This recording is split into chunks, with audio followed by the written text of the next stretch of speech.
Essa é Manaus, uma cidade no norte do Brasil que é a sétima maior do país. Mas tem um detalhe curioso. De onde você está agora, para chegar até lá dirigindo de carro ou moto, é muito difícil. Sabe por quê? Porque Manaus está plantada no meio do Amazonas, um rio gigante que não tem uma ponte que atravesse. Quer dizer, tem uma ponte por lá, só que ela atravessa o Rio Negro e não a Amazônia. Então, se você quiser sair dessa cidade de Manaus, que tem uma população ali de 2 milhões de moradores, e ir para outros estados do Brasil, vai ter que ir de balsa ou avião.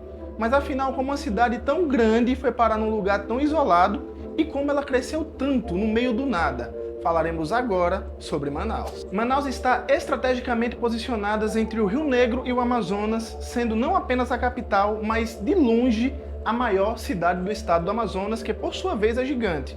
O clima da cidade é tipo equatorial, ou seja, quente e úmido e mantém temperaturas altas até mesmo no inverno. Agora, o que faz essa cidade ser tão especial? Bom, as cidades mais próximas ficam a quilômetros de distância e as que têm mais de 1 milhão de pessoas estão a uma viagem bem longa de mais de 1.000 quilômetros. Para você ter uma ideia, Manaus está mais próximo da Guiana do que qualquer outra cidade do mesmo porte. Os portugueses chegaram lá em 1669 e logo foram tratando de montar um forte na área chamado São José da Barra do Rio Negro.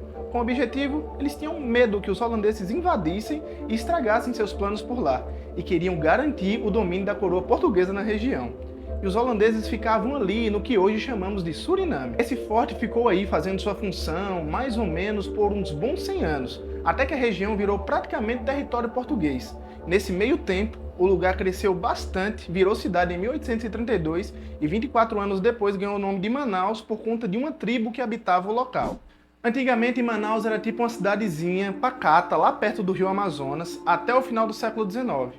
Aí de repente o mundo todo ficou louco pela borracha e aí Manaus cresceu muito, de 30 mil pessoas nos anos de 1870 para quase 180 mil em 1920, tudo por conta da borracha.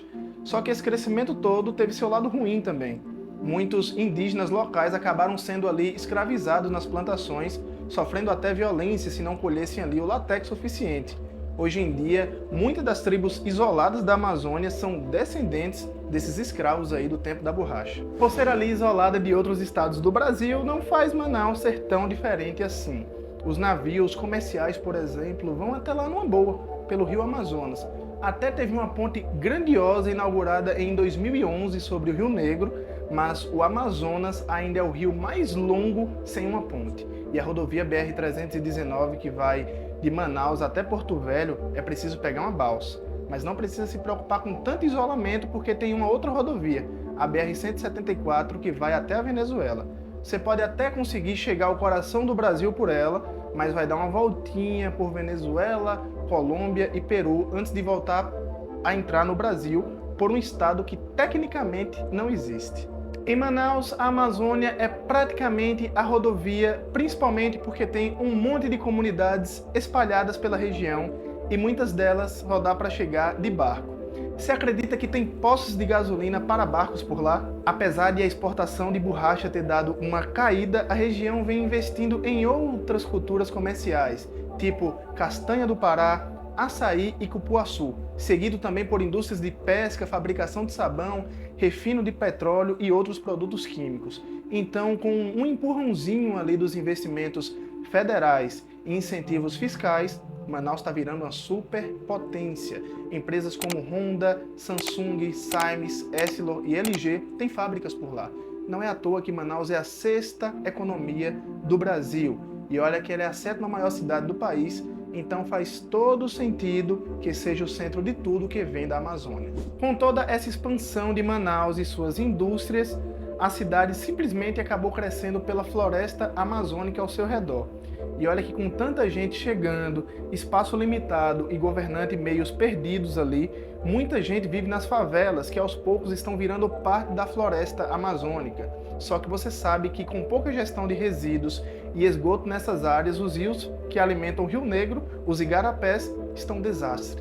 E os governantes, meio ausentes e uma falta de crônica de moradia, adivinha só quem está se aproveitando? os grupos do crime organizado que está dominando parte da cidade. Teve até umas reformas lá atrás com o governador Eduardo Ribeiro, mas a cidade cresceu tão de qualquer jeito que as reformas só empurrou a galera trabalhadora ali para longe. Ou seja, Manaus virou cidade mais por acaso do que por planejamento. E as tretas por lá vão bem além de não ter uma ponte sobre a Amazônia. Tem muita coisa para resolver na cidade de Manaus antes, viu? Esse foi um dos passeios por essa cidade linda e rica, cheia de encantos, chamada Manaus. Se você é de lá ou quer um dia conhecê-la, fale aqui nos comentários, deixe aqui se você gostou ou não do vídeo. E claro, fique sabendo que eu postei esse conteúdo porque achei interessante. Até a próxima!